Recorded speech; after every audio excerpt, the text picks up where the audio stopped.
You're up 14 in Madison Square Garden with under 3 minutes left, and somehow you lose? Nah, bro. This wasn't just a loss. This was a damn crime scene. Jaylen Brunson had the game locked. The Knicks had the momentum. New York fans were out there dancing, thinking it was a wrap, and then out of nowhere, boom! Aaron Nesmith turned into freaking Steph Curry in the fourth quarter. Dude hit 5 straight threes like it was open gym. You're not going to believe what happened in those final minutes. It was like watching a team forget how to play defense in real time. And the coach? Oh, don't even get me started on that mess. I'm going to break it all down, from the wild collapse to the dude who outscored Reggie Miller in a playoff game. But first, let's talk about how the Knicks straight up let MSG burn to the ground. Let's rewind the tape real quick. Knicks versus Pacers. Game 1. Madison Square Garden is rocking. The building is shaking. The fans smell blood. Brunson's cooking. Knicks are up double digits in the fourth. But here's the twist. The Pacers, who couldn't stop a parked car earlier in the game, suddenly go nuclear. And it wasn't Tyrese Halliburton. It wasn't Pascal Siakam. It was freaking Aaron Nesmith. Yeah, the same guy nobody had on their bingo card, who dropped 8 threes, 5 of them in the final stretch, and completely flipped the script. Indiana trailed by 14 with 2:50 left and ended up winning the game 138-135. Let that sink in. Let's be real here. The Knicks choked. Hard.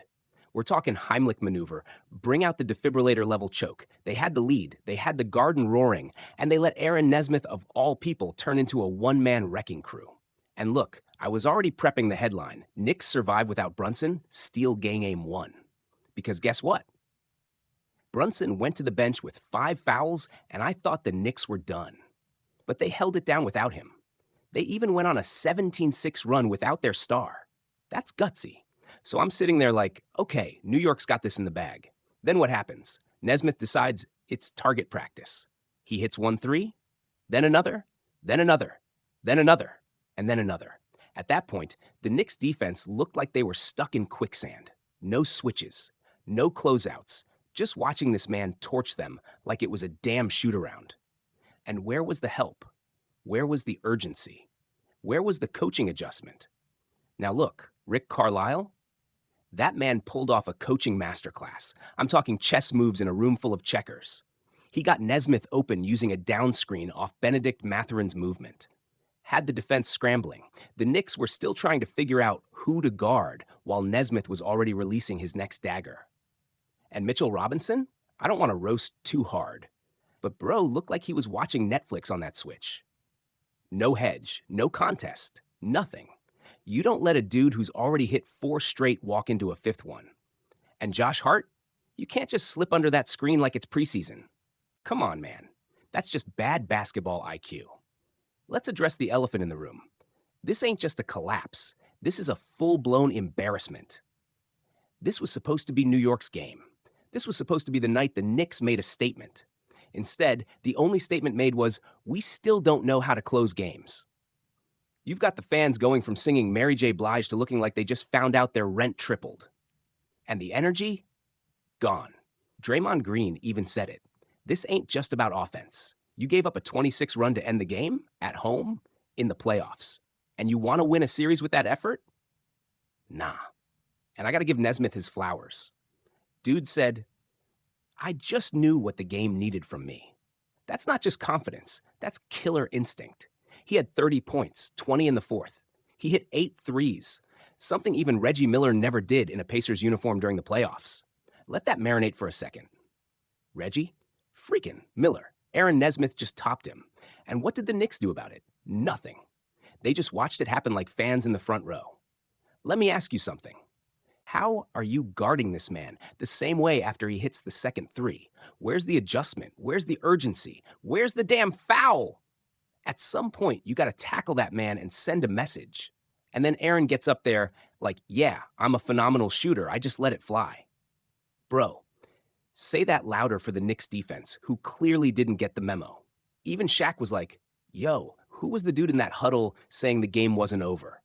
And Aaron's like, it's all of us. Pascal, Tyrese, Miles. That's what I'm talking about. Team ball, fight, fire. Then Draymond jumps in like, hey, great job, but Brunson still cooked you for most of the night. And Nesmith? Cool as ice. Yeah, we just got to give him different looks, make him work. Translation, we still ain't figured it out, but we'll run it back. And then comes the best part. Were you surprised they kept leaving you open? Yes. We all were. Bro hit 3 threes and was still out there chilling wide open in the corner like it was a YMCA game. And the energy? Aaron said, man, I just knew what the game needed. Yeah, the game needed someone to walk into MSG and pour gasoline on the Knicks' playoff hopes and light a match. And Nesmith did it with a damn smile. Let me be very clear here. This wasn't just a Knicks loss. This was a blueprint on how to snatch a soul in Madison Square Garden. You let a role player, not even your top scout target, drop 30 on your head, and you just stood there blinking? That's not playoff basketball. That's passive basketball. Now the city's quiet. The parade music stopped. The Mary J. Blige dancing? Dead. You let Aaron Nesmith become a New York villain overnight, and don't even act surprised if the man gets booed louder than Trae Young next game. The Knicks better fix this, fast, because this ain't just a Game 1 loss. It's a psychological beatdown.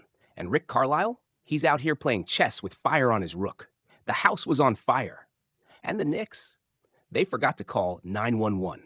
Stay locked in. I'm breaking down every game, every collapse, every playoff meltdown. And trust me, this ain't the last one we're going to see. Subscribe now, because next time, it might be your team getting exposed.